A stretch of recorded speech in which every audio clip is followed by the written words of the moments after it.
silence has weight. You do not notice it during the day, not while people talk, while keys jingle or traffic hums outside your window.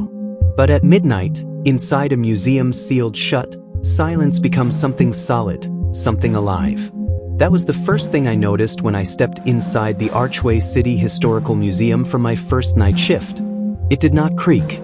It breathed. I took this job out of necessity. My background in anthropology had dried up with my last contract, and bills do not wait. A night security position at a respected museum seemed harmless, even beneficial, an escape from financial pressure and a connection to history.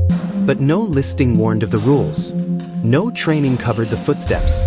Now I know this. If you ever hear them after midnight when you are alone inside that place, there is one rule that matters more than all the others. Do not look back. I was not unemployed for long after the university research budget got slashed. With nothing else in hand but an overdue rent notice and dwindling groceries, I turned to classified listings. Most were dead ends until I found the one from the Archway City Historical Museum. Night watch needed. Midnight to 5 in the morning. Light duties. Experience with historical settings preferred. It felt like fate. I held a degree in anthropology and had interned in dusty archives, labeling arrowheads and tagging shards of pottery. This job paid modestly, but at least it was consistent. The application was straightforward, and surprisingly, they called me the same day. By the next morning, I stood outside the museum's granite steps, resume in one hand, nerves in the other. The building towered like a Roman cathedral, with tall windows framed in steel and stone lions guarding the entrance. Its beauty felt cold, unreachable, a place frozen in time. Inside, I met the operations manager, a lean man named Wallace who looked as though he had not blinked in decades. His shirt was stiff, his tone clinical. You will be responsible for monitoring the west and east exhibit wings, performing hourly perimeter checks, and logging any unusual activity. Do not interact with visitors after closing. Do not allow anyone to enter once doors are locked. I nodded and accepted a set of keys, a map, and a silent handshake. No mention of any rules. No warnings about footsteps. My first shift began that same night. I arrived at 11:45 p.m., holding a thermal mug of black coffee and trying to pretend I was not intimidated by the looming architecture. The main door clicked open with a groan, and the night air fell away like a curtain as I entered. The museum lights were dimmed but still functional, enough to see the displays but not enough to comfort the mind. The silence settled over me again, thick like dust. I followed the map to the west wing, noting the rows of skeletal reconstructions and tribal artifacts. It was quiet, too quiet. I reached the front desk near the grand rotunda and placed my mug down. That is when I saw the rules. They were not on a plaque, not posted behind glass. A simple typed sheet of yellowing paper was taped to the inside of a drawer, just below the staff logbook. I read it, expecting emergency procedures or fire protocols. But no, the museum night protocols follow exactly. Rule 1. Do not leave the main gallery after 1 o'clock in the morning. Rule 2. If you hear footsteps in the museum after midnight, do not look back. Rule 3. Do not respond to voices coming from inside the sculpture vault. Rule 4. If the Egyptian mirror shows anything behind you, cover it immediately. Rule 5. The clock above the reception must never be allowed to strike 3:15. Rule 6. If you see a visitor inside after hours, do not speak. They are not real. Rule 7. Always carry your flashlight. The darkness here is not natural. Rule 8. Leave through the eastern emergency exit by 5 in the morning. No exceptions. There was no signature, no date. I stared at the paper for several long minutes, my pulse slightly louder than the ambient hum of the lights. I was not the superstitious type, but this list unsettled me. Still, I logged my start time in the binder and began my patrol. By 12:15 a.m., I had done my first walkthrough. The artifacts in the colonial room had not moved. The war gallery was still solemn and silent. I began to think the rules were some leftover prank from a bored employee. That changed at 12:37 a.m. It started faint, so faint I thought it was just the echo of my own steps. But then it happened again. A heel. then the ball of a foot, a slow, deliberate step. Then another, and another. It was not mine. I froze, every muscle in my body tightening at once. The sound came from behind me, somewhere near the Victorian medical exhibit. I had just come from there. Footsteps. Slow. Unmistakable. Walking on marble. I clutched my flashlight, heart pounding, sweat beginning to bead under my collar. My brain screamed to turn around. But the rules. I moved forward. Not a walk. Not a jog. A run. I did not think. I ran down the corridor between the glass display cases and taxidermied fauna, past rows of empty rope barriers and unblinking statues. The footsteps matched my pace for several seconds, as though whoever was behind me knew this museum better than I ever could. I reached the main reception area and turned right toward the modern art hall, my breath catching with every pounding step. Then nothing. The steps stopped. Silence returned, thick and watching. I collapsed into the chair behind the desk, trying to slow my breath. The logbook remained open to the same page. The coffee was now cold. I looked at the rules again. I had obeyed them, but something had changed. From the corner of my eye, I saw movement. Not fast, not threatening. A shimmer, like heat rising from pavement. I turned toward the Egyptian wing and saw the ancient mirror, partially uncovered. There was something behind me in its reflection. No face, just a dark shape, long arms, unmoving. I covered the mirror with the cloth beside it without looking twice. My fingers trembled. The silence around me deepened again, as if the museum had exhaled. The clock above the entrance read 2:59 a.m. I waited. Each tick echoed like gunshots. 3 o'clock. I counted seconds in my head. When the clock's second hand neared 3:15, I stood up and walked toward it. The rule said not to let it strike. I reached it just before the hand passed the final mark and yanked it off the wall. The second it detached, the museum lights flickered. The dark swallowed me. I could not see. I stood frozen, flashlight gripped in both hands. Whispers filled the hall. Not voices. Whispers. They seemed to know me, seemed to pull memories from my ears. Then the lights returned. Everything looked the same, but my body knew better. My heart raced with ancient fear. It was 4:45 a.m.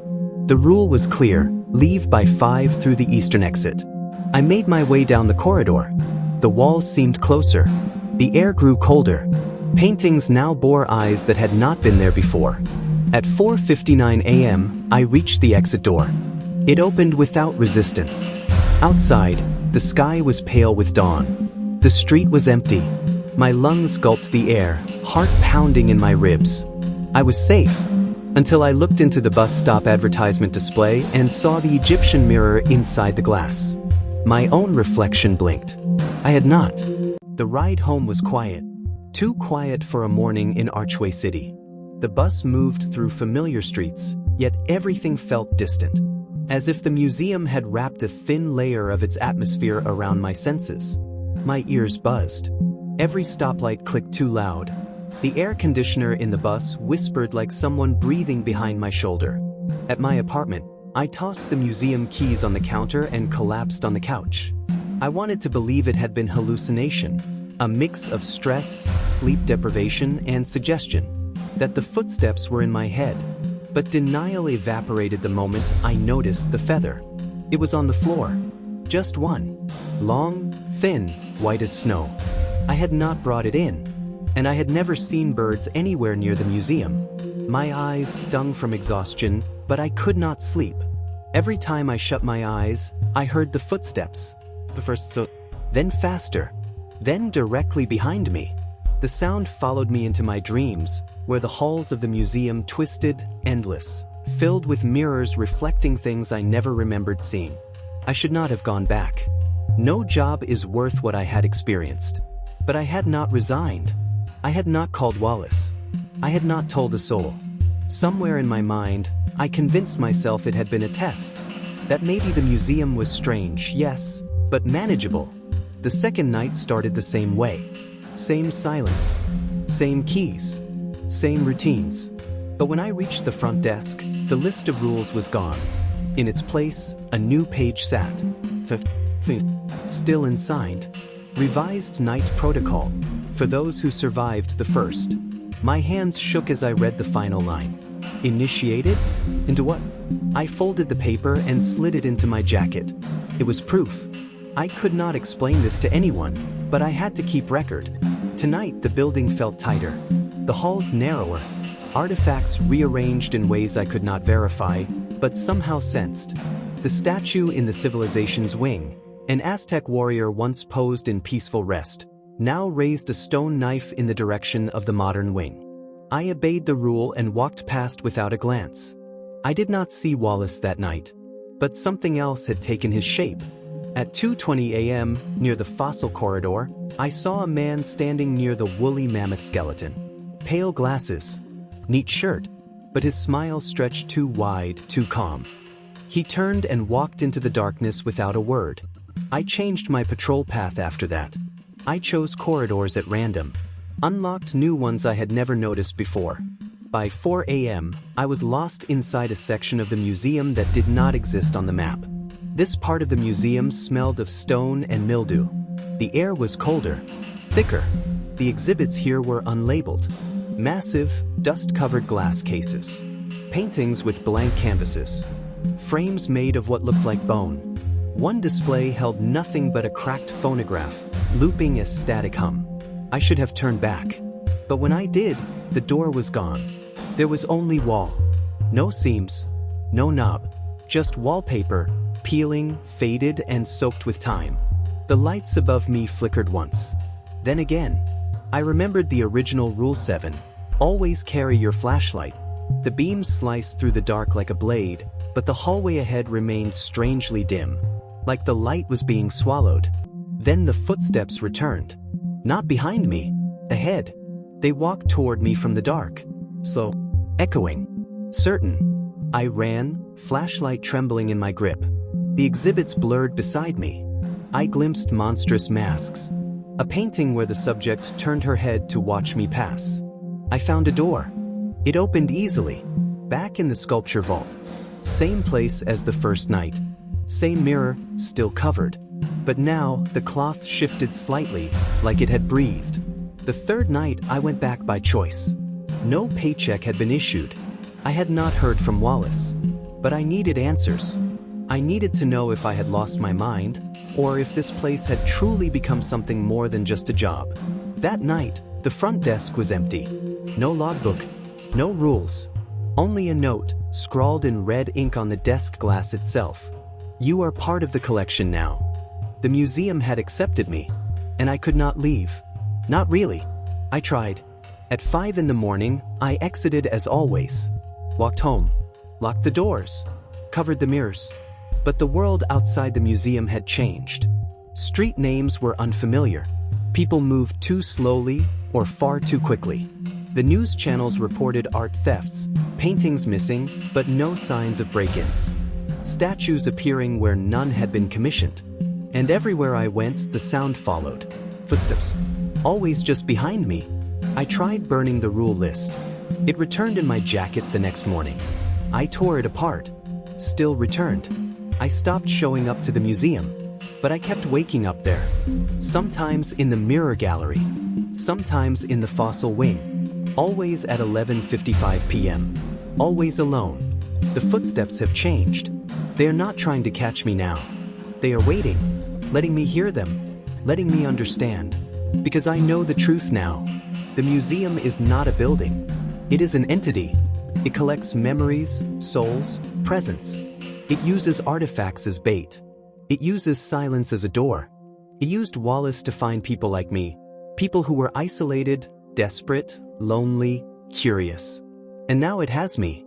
If you ever hear footsteps in an empty museum after midnight, there is only one thing you can do. Do not look back. And even then, you may already be part of the collection. After what felt like months trapped between worlds, I discovered a hidden passage inside the museum, one that was never on any map or sign. It opened behind a cracked marble statue of some forgotten god, its eyes hollow and staring. The passage was narrow, winding down into darkness. At the end was a room I never knew existed, the Whispering Gallery. The walls were lined with portraits, their eyes following me like they knew secrets I wasn't ready to hear. Voices flickered in the air, soft and urgent. Whispers of past visitors who had vanished without a trace. Their stories tangled in the paint and plaster. They warned me. They begged for release. One voice was clearer than the rest, Wallace's. He wasn't lost. He had become part of the collection, a warning trapped in the gallery's endless loop. I pressed my hand to the cold glass of a portrait. It rippled like water. A sudden surge of memories crashed into me. Wallace had tried to escape but was caught. He made a deal with the museum. His soul traded for mine. The collection needed fresh stories, and now I was the price. I wasn't alone anymore. Days, or was it weeks, blurred together. The museum had begun to shift around me. Halls lengthened impossibly. Ceilings lowered. Artifacts rearranged themselves. I realized the museum was hunting. It was alive. And I was prey. The footsteps were no longer patient. They chased. Not from behind, but all around. In every shadow, every reflection, I glimpsed figures slipping closer. Some faces familiar, previous victims, their eyes hollow, their mouths sewn shut. One night, a broken clock struck 13. The doors slammed shut. The air thickened. A voice echoed, "You belong to us." I ran through the endless halls, trying to find an exit. But the exit found me. A mirror. Not just any mirror, the one I'd covered on my first night. It rippled again. It showed me another me, trapped inside, calling for help. I touched it. The glass was ice cold. The museum whispered new rules. Never trust your reflection. Never speak the collector's name aloud. Never stay silent. Silence feeds the collection. Never seek help outside. Breaking these rules meant becoming part of the museum itself. A statue, a painting, or worse. I found an old journal hidden in the library wing. It belonged to a previous night guard. His entries spoke of the same trap, the same collection, but ended abruptly. Tonight I confront the collector. If you find this, run. One night, the collector revealed itself. Not a man, but an ancient presence. A swirling shadow, half seen through glass and mist. It spoke without words, filling my mind with images. The museum had been built centuries ago by an immortal curator cursed to collect souls to survive. Each artifact was a vessel for a trapped spirit. Each visitor drawn by desperation or curiosity. The collector needed new life to sustain its existence. I was next. But there was one chance to escape. The journal's final entry had a clue, a ritual to break the curse. It required sacrifice and courage. I gathered everything I could. The torn rule list, a shard of the mirror, a candle burned with oil from the fossil wing. At midnight, I stood in the heart of the museum. The shadows screamed. The footsteps thundered. The collector surged, trying to pull me in.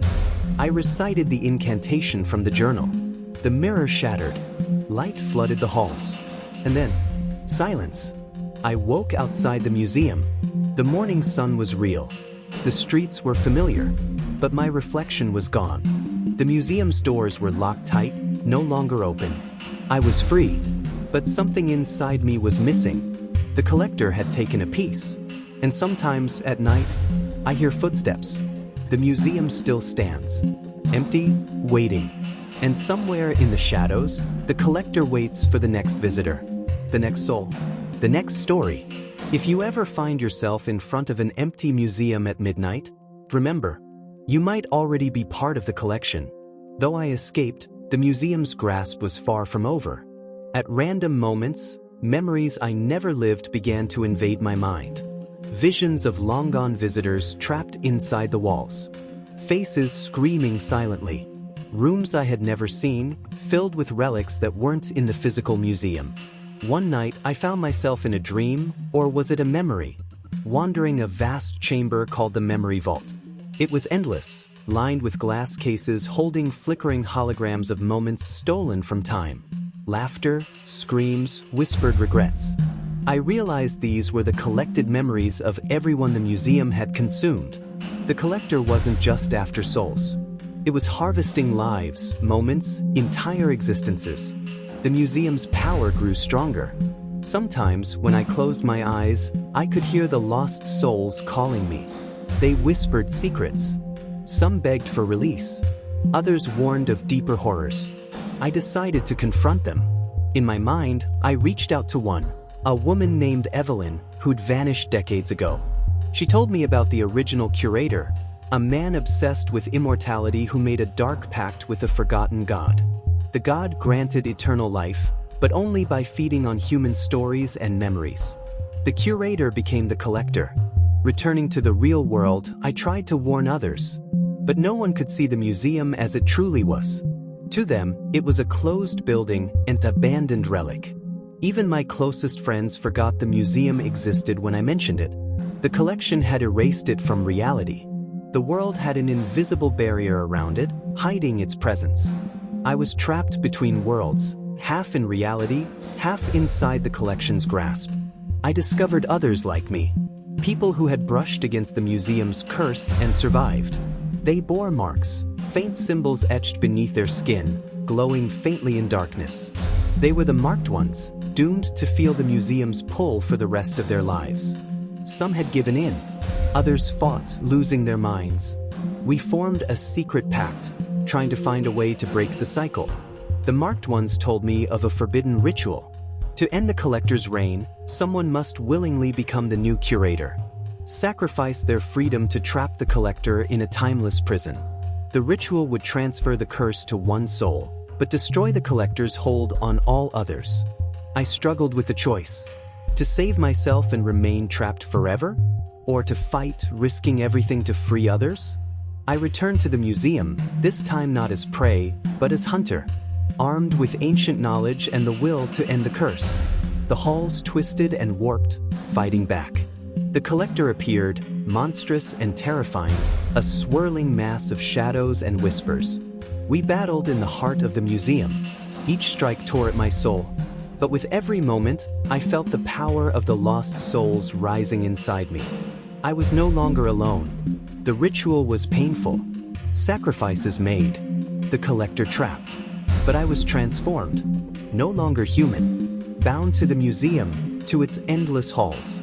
I was the new curator, the keeper of the collection, the museum's eternal guardian. And so it continues. The museum waits. New visitors arrive. Desperate, curious, isolated. Drawn by whispers, by artifacts calling to them. They enter. They become part of the collection. And I watch. The cycle never ends. If you ever receive a note scrawled in red ink on glass, if the footsteps follow you after midnight, if a museum door creaks open for no reason, do not enter. Or if you do, know this: the collection watches. And now, so do I. Days blend into nights. The world around me is a blur, blurred faces, fading voices. Sometimes, I catch glimpses of who I once was, a solitary man desperate for meaning, searching for truth in shadows. The museum does not just collect souls. It collects time, stealing pieces of my past, erasing them like chalk on a blackboard. But in the silence, in the empty halls, I find a strange peace. I am no longer running. I am part of something greater. One night, a visitor arrives. A young woman, hesitant and frightened. She steps inside, clutching an old, weathered photograph. Her eyes meet mine in a mirror. For the first time, I see a flicker of hope reflected back. She speaks softly, voice trembling. "I'm looking for my brother. He disappeared here years ago." I nod, understanding the unspoken weight of loss. The museum waits. But maybe, just maybe, there is a way to help. Together, we walk the halls. I guide her through the shifting corridors, past exhibits that breathe with memories. She carries a candle, a fragment of light in the dark. With each step, the museum reacts, walls pulse, shadows retreat. For the first time, the collector hesitates. Hope is a fragile thing, but it shines bright against the endless night. At the heart of the museum, the mirror awaits, the gateway between freedom and eternity. I turn to her, voice heavy but steady. "You can leave, or you can stay. Become part of the collection, or fight for release." Her eyes hold determination, the same fire I once had. She steps forward. The candle flickers. The choice is hers. The candle's flame does not waver. It burns with a warmth that the museum cannot consume. The collector's shadows retreat. Walls begin to crumble, light flooding the endless halls. Memories once trapped break free. Laughter, tears, lives unfurling like petals in the sun. For the first time in centuries, the museum breathes. Not as a prison, but as a sanctuary. A place where stories live, not die. Where souls are not trapped, but remembered. The young woman turns to me. "Thank you." And I smile, a real smile. Because even in darkness, light remains. Even in the deepest silence, a story can still be told. If you ever find yourself lost in the echoes of forgotten halls, if footsteps chase you in the quiet night, remember this. The museum is more than stone and glass. It is a keeper of stories, a guardian of memories. And though it can trap you, it can also set you free.